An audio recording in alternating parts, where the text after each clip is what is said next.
आज बहन ने प्रदीप की जगह जो है मेरी कलाई पे ये राखी बांधी है और कहा है कि हम ही आप में प्रदीप देखते हैं। तो मैं इस परिवार को विश्वास दिलाता हूँ कि आज जीवन मैं इस परिवार के साथ में खड़ा हूँ और हर तरीके से जो मैं मदद कर पाऊँगा मैं वो मदद करने के लिए तैयार हूँ। नेता प्रतिपक्ष राहुल गांधी जी भी इस परिवार के साथ हमेशा खड़े हैं और हम न्याय की लड़ाई को जो है अब सड़कों पे लड़ ही रहे हैं, आगे भी संसद तक लड़ेंगे, दिल्ली में लड़ेंगे, देश के अनेक कोनों पे लड़ेंगे। सिस्टम के आगे एक बच्चे ने सुसाइड किया और परिवार इतना मायूस हो गया सरकारी तंत्र के आगे कि उनको झुककर घर पे आना पड़ा और वो अपना रोज़ भी नहीं रो सके। इसी बीच एक चेहरा विनोद जाखड़ सामने आया और उसने परिवार की सुनी और आज इस परिवार को दोबारा बसने की सौगात मिल रही है।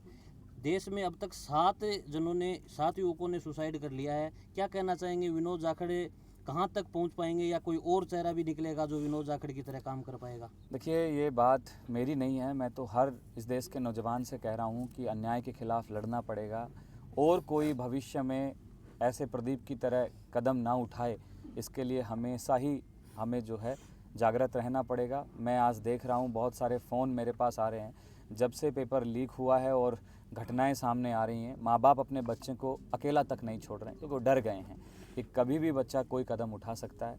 तो मैं यही कहूँगा कि हम इस परिवार के साथ में खड़े हैं।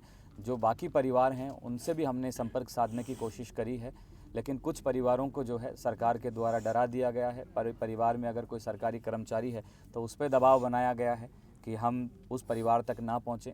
मध्य प्रदेश में एक परिवार है, मैं जो है 1 तारीख को उस परिवार से मिलने जा रहा हूँ और सेम घटना वहाँ पे हुई है। वहाँ पे भी एक नौजवान ने जो है, जो भी साधारण परिवार का है, गरीब परिवार का है, वो भी एक सपना देखता है कि भविष्य में डॉक्टर बनेगा।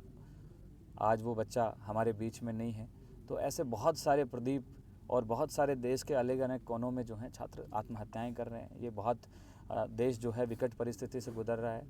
परिवार की और इस देश के युवाओं की, छात्रों की एक ही मांग है कि जिस शिक्षा मंत्री की वजह से सारा कुछ खेल हुआ है, वो भ्रष्टाचारी शिक्षा मंत्री इस्तीफा दे।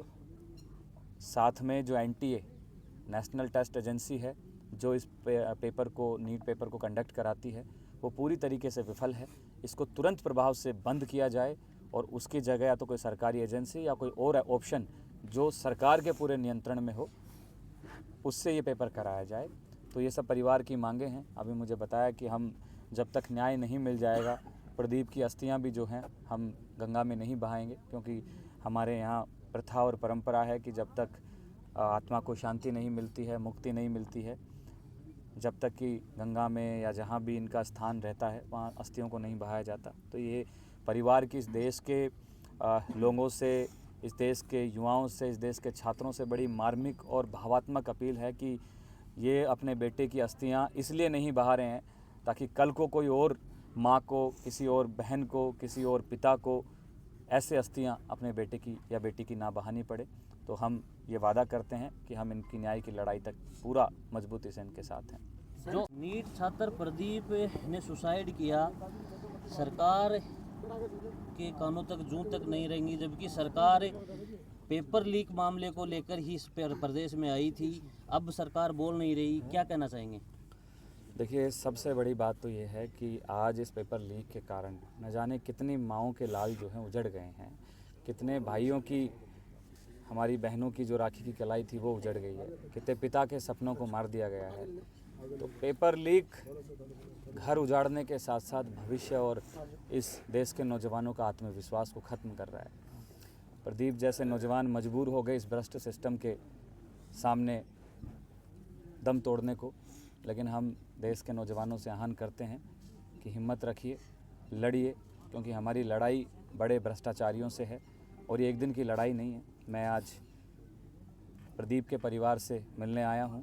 पिछली बार फ़ोन पे मेरी बातचीत हुई थी तो मुझे पता लगा कि भाई इस तरीके से ये पीड़ित हैं और इनको यहाँ के थाना अधिकारी द्वारा और पुलिस प्रशासन द्वारा परेशान किया जा रहा है।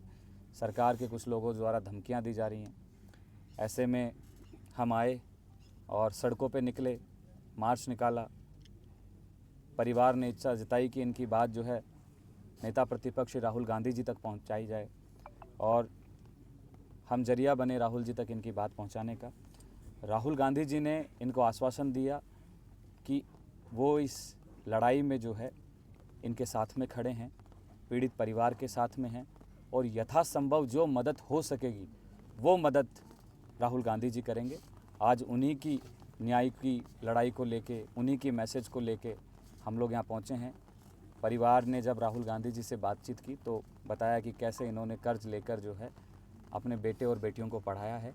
तो हमने एक छोटी सी शुरुआत करी, चूँकि राहुल गांधी जी का साफ संदेश है कि पीड़ित परिवार के साथ में आपको खड़े रहना है, इसकी न्याय की लड़ाई अंत तक लड़नी है जब तक न्याय नहीं मिल जाता।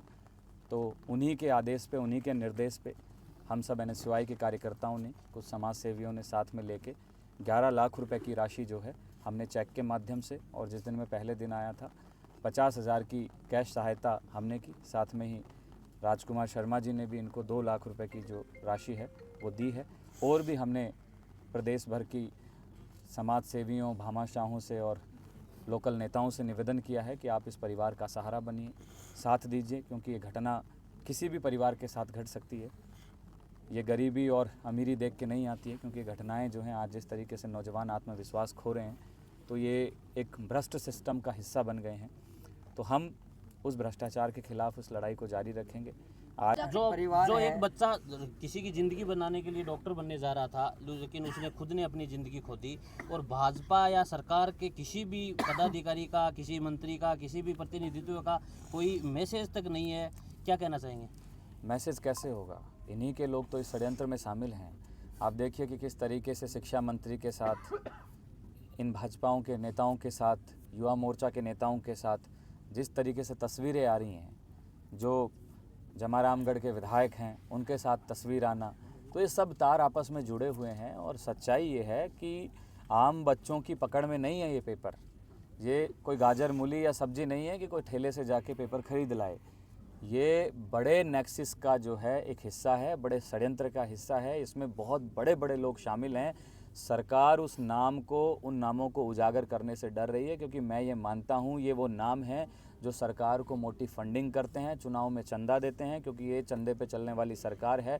जितने बड़े चोर इस देश के अंदर हैं वो सारे के सारे भाजपा को चंदा देते हैं, और ये पेपर माफिया भी भाजपा को चंदा देते हैं। भाजपा के युवा मोर्चा प्रदेशाध्यक्ष शंकर गौरा ने आप पे भी आरोप लगाए हैं कि जो परीक्षा में खुद नहीं बैठे। जो न्याय की लड़ाई लड़ता है उस पर आरोप प्रत्यारोप लगते रहते हैं। मैं हर आरोप के लिए तैयार हूँ। अगर मेरे प्रति कोई आरोप हैं तो जाइए, कोर्ट पड़ा है, कचहरी पड़ी है, जाइए काम करिए। मैं तो यही कहूँगा कि सड़कों पे उनको भी हमारे साथ में आना चाहिए और इस तानाशाह प्रशासन और सरकार के खिलाफ लड़ना चाहिए। चुनाव को लेकर क्या कहेंगे? राजस्थान में चुनाव को वो अलग विषय है, आज मैं चुनाव के लिए मैं बात करूंगा। जाखड़ जी, प्रदीप में एक बार ये जो कदम उठाए के लिए किन जिम्मेदार मानो? सरकार जिम्मेदार है, धर्मेंद्र प्रधान जिम्मेदार है, इस देश का सिस्टम जिम्मेदार है। जिम्मेदार हर वो व्यक्ति है जो इस पेपर लीक में शामिल है, हर वो व्यक्ति है जिसकी निगरानी में ये पेपर हुआ, हर वो व्यक्ति है जो इस पेपर लीक में सहयोगी बना। सर, मैं बात करूंगा। परिवार ने, पीड़ित परिवार ने 11 लाख रुपया दिया, तो कटे ना कटे विपक्ष को खड़ा है, क्या राजनीति चल रही है? हाँ बिल्कुल राजनीति चल रही है। आओ सब करो राजनीति, सब 11-11 लाख रुपए दो। मैं तो सबसे निवेदन करता हूँ, जितने भामाशाह हैं जो राजनीति करना चाहते हैं, कि आप सब आइए यहाँ बैठ के राजनीति करिए। बहुत सारे नेता कह रहे हैं टूरिज्म है, तो ये कोई टूरिज्म ऐसे शब्द आपको यूज करने चाहिए क्या? ये इस माँ की, इस बहन की सिस्कियाँ हैं। उस सिस्कियों को मैं समझाऊँ जिन्होंने कहा टूरिज्म, कुछ सहयोग करके गए क्या परिवार का? कुछ नहीं किया। तो फिर खाली पीली आके नेतागिरी आए थे यहाँ। देखिए, मैं किसी व्यक्ति पे व्यक्तिगत आरोप लगाने नहीं आया हूँ, लेकिन मैं ये कह रहा हूँ, अगर जो लोग कह रहे हैं कि राजनीति कर रहे हैं, तो मैं कहता हूँ कि ऐसी राजनीति सबको करनी चाहिए। यहाँ आओ, परिवार का सहयोग करो और राजनीति करो, कोई बात नहीं, आपको कोई मनाही नहीं है। आप भी 11 लाख रुपए इस परिवार का सहयोग करो, हम आपकी राजनीति में साथ हैं। सर, मैं बात करूंगा, जैसे ही परिवार को वहाँ पे आंदोलन कर रहा था, परिवार उनको रोकने का काम प्रशासन द्वारा किया गया। परिवार एसपी के पास जाता है, वहाँ पे परिवार की एफआईआर दर्ज नहीं होती है। आज परिवार एफआईआर दर्ज कोर्ट से करवाता है, क्या करना? कारण यही है कि बड़े बड़े मठाधीश हैं। जब मैं सीकर में आ रहा था तो पुलिस प्रशासन पे बड़ा दबाव बनाया गया कि मैं वहाँ पे आऊँ, वहाँ पे ना मार्च कर पाऊँ, ना आंदोलन कर पाऊँ, क्योंकि सब डरे हुए थे। सबको पता है कि हम खुलासा करेंगे, और ये जो मार्च की जगह थी वो ऐसी जगह थी जहाँ हज़ारों छात्र पढ़ाई करते हैं। तो प्रशासन दबाव में काम कर रहा है, और जिस सीआई ने बदतमीजी करी मैं आपके माध्यम से कहना चाहता हूँ, सीआई साहब अगर आप मेरी बातचीत सुन रहे हैं, आपने बहुत गलत किया है। आपके अंदर अगर भावनाएं हैं, हम नहीं कह रहे आप कैमरे के सामने आके इस पीड़ित परिवार से माफ़ी मांगो। आपका दिल कभी करे तो इस परिवार से माफ़ी मांगने ज़रूर आना, क्योंकि आपके बच्चे भी पढ़ाई करते हैं, कॉलेज में पढ़ते हैं, यूनिवर्सिटियों में पढ़ते हैं, आपके भी बेटी है, आपके भी बेटा है। भगवान ना करे कभी हम इस चीज़ का कोई हिस्सा बन जाएं, तो मैं कहूँगा कि आपने इस परिवार को गाली दी है, आपने इस परिवार को सताया है। आपको नींद कैसे आ रही है? और नींद अच्छी आ रही है तो फिर भी आप इस परिवार से माफ़ी मांगना। आपने बहुत बड़ी गलती की है और आपको आपकी वर्दी पे इतना गुमान है, तो ये विनोद जाखड़ आपको खुली चेतावनी देता है। आप हमें रोक के दिखाते उस दिन, आप में हिम्मत थी और आप इतने ही बड़े आप वर्दी के धुरंधर थे, तो हम लोग मार्च निकाले, आप आते हमें रोकते, हम दिखाते कि हम क्या कर सकते हैं। आप एक पीड़ित, एक लाचार परिवार पे जो हैं गालियां बरसा रहे हैं, अपशब्दों का उपयोग कर रहे हैं, उनके साथ गाली गलौज कर रहे हैं, मारपीट और केस लगाने की धमकी दे रहे हैं। तो इस चीज़ से समझ में आता है कि सीआई साहब की जो है मानवता मर चुकी है, उनके अंदर भावनाएं नहीं हैं। वो केवल और केवल एक पिट्ठू बन के, सरकार के एक नुमाइंदे बन के केवल पीड़ित परिवार को दबाने का काम कर रहे हैं। अच्छा, आगे की रणनीति रहेगी? आगामी पूरे देश में आंदोलन है हमारा, पूरे देश में आंदोलन चल रहे हैं। छत्तीसगढ़, मध्य प्रदेश, देश के अलग अलग कोने के अंदर हम लोग आंदोलन करेंगे। भाई प्रदीप जैसे बाकी जो परिवार हैं उनके लिए न्याय की गुहार करेंगे। सड़कों पे हम संघर्ष कर रहे हैं। रोज़ हम लोग शाम को, दिन में, दोपहर में हम लोग लड़ाई लड़ते हैं और इस परिवार के साथ में खड़े हैं। धूप कितनी तेज़ हो, इस देश का नौजवान रुकने वाला नहीं है। यहाँ बारिश कितनी तेज़ हो, इस देश का नौजवान रुकने वाला नहीं है। अब तो इस देश का नौजवान न्याय की लड़ाई में आर पार कर चुका है। सरकार से आर पार करने के लिए हम तैयार हैं।